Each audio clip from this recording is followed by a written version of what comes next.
Howard University is a place that is known to mold the future leaders of the world. Brandon Watts, a senior legal communication major from San Bernardino, California, is someone who is trying to live up to that standard by running for public office in Washington, D.C.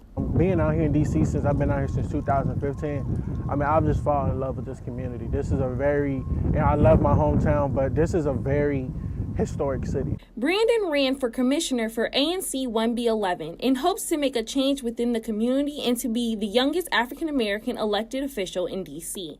I felt obligated to run for office one day because of all the people that come from where I come from that has already set that ground for me. Within his platform, he was trying to achieve one main thing: representation for the community. My issue was that I didn't feel as if the incumbent was really engaged with the neighborhood as he should have been. I don't think he really understood the demographics and the uniqueness and the importance to represent this neighborhood, to hear all views. Brandon also contributed Howard for helping him drive his political awareness. Howard University has the motto of "the time is always now."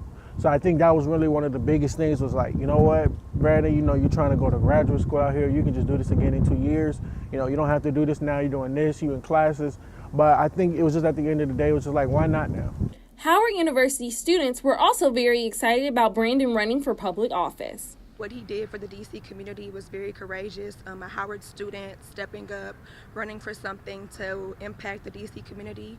A lot of people say that there's this disconnect between Howard University and the surrounding community. So I think that what he did was try to bridge that gap. Close friends have also seen the hard work that Brandon put into this race. He's very determined.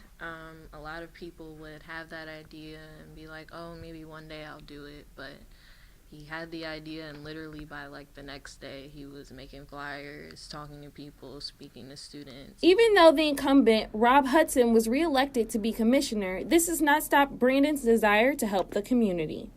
I really plan on just getting more involved with this community and helping building that community. I have so many more ideas and things I want to do. Even though Brandon didn't win commissioner for ANC 1B11, his hopes for DC and his community are still great, and he will continue to be as involved as he can in hopes for running again in the future. For NewsVision, I'm Alicia Lee.